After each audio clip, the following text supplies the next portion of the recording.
Uma circunferência é dividida em 6 partes iguais pelos pontos A, B, C, D, E, F. Designados nessa ordem, claro, os pontos A, C e E são vértices de um triângulo equilátero. Isso é meio óbvio, porque ele falou que são 6 partes iguais, né? E o BDF também é outro triângulo equilátero. A sobreposição desses dois triângulos define uma estrela de 6 pontas, que a gente chama de hexagrama. Se a área desse hexagrama é 25 raiz de 3, então a área do quadrado inscrito na circunferência média. Vamos lá. O objetivo é achar a área do quadrado, só que entenda, não fica inventando história não. O quadrado não tem nada a ver com o hexagrama. O que ele tem a ver é com a circunferência.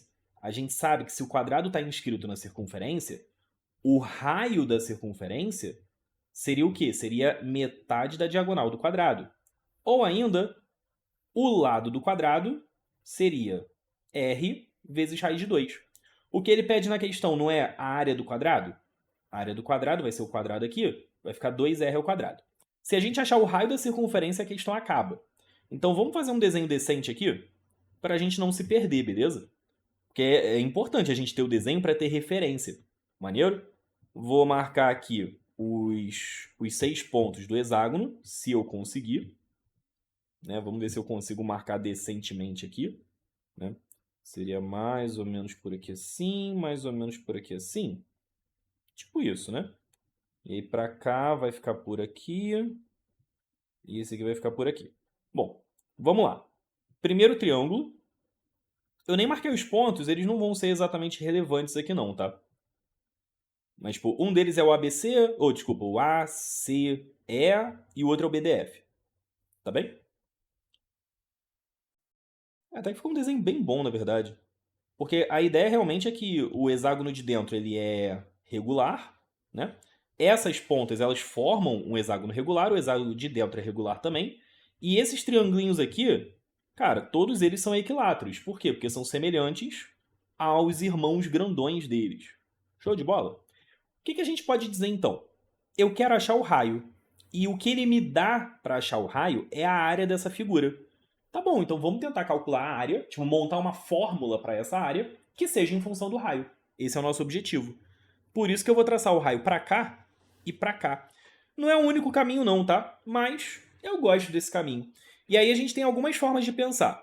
Eu vou fazer o seguinte. Eu vou pegar o trianglão, beleza? Que inclusive vai ser equilátero, mas aí é mero detalhe. E vou tirar esse triangulinho aqui, beleza? O que eu sei sobre o triangulinho? Bom, eu vou fechar mais uma aqui por causa do seguinte. O ângulo interno do triângulo equilátero é 60. Do hexágono seria 120.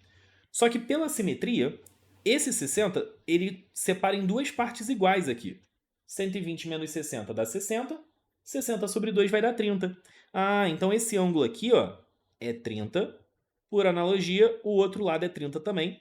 Aqui embaixo é 120. Caso você não conhecesse esse triângulo, agora você sabe. 30, 30, 120. Bonitinho.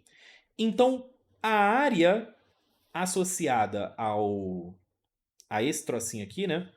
Essa asa delta. Lembra que são 6 asa deltas, né? Que a gente quer. Tem uma para cá, uma para cá, uma para cá, uma para cá, uma para lá.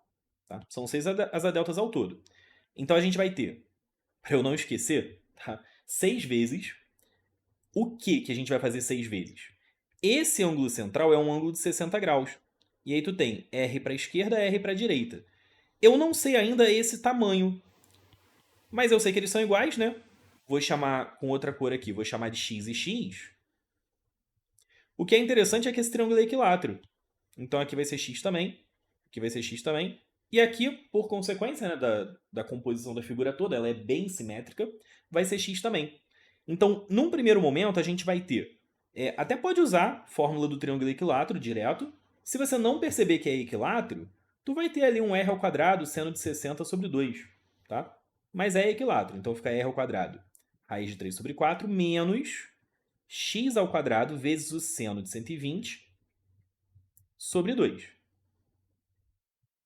Show de bola? Por acaso vai ficar exatamente a fórmula de um triângulo equilátero também, ali no x.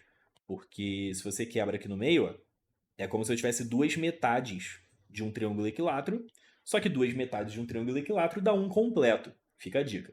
Bom, o que eu sei sobre o x? Eu sei que 3x dá L, onde o L é o lado do triângulo, tá? O L seria o lado do triângulo equilátero.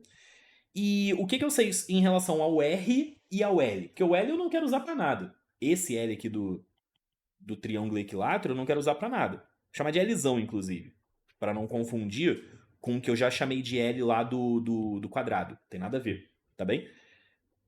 No triângulo equilátero, o raio da circunferência circunscrita é decoreba, pô.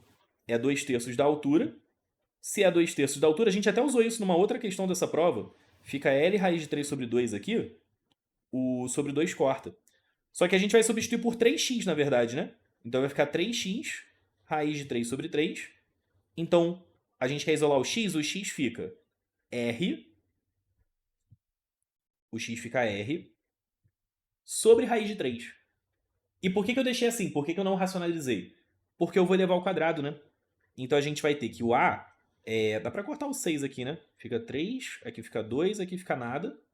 Por enquanto, né? Pelo menos. Então a gente vai ter 3 vezes r ao quadrado raiz de 3 sobre 2, por enquanto, menos x ao quadrado é r ao quadrado sobre 3, vezes o seno de 120, que é o seno de 60, é a raiz de 3 sobre 2. Esse cara tem que dar 25 raiz de 3. O que é legal aqui? O raiz de 3 já corta, né? Então, se a gente multiplicar, a gente vai ter 3r ao quadrado sobre 2, menos r ao quadrado sobre 2, fazendo o distributivo ali do 3, igual a 25. 2r ao quadrado, que diga-se de passagem já é a resposta, vai dar 50. Né? 2r ao quadrado já é o que a gente queria. Por isso que eu não vou fazer mais conta. Especialmente numa prova como o ITA, a aeronáutica em geral faz isso. É sempre bom você estar atento exatamente no que ele pediu, por isso que foi tão importante eu fazer isso aqui, para você não fazer conta além do necessário.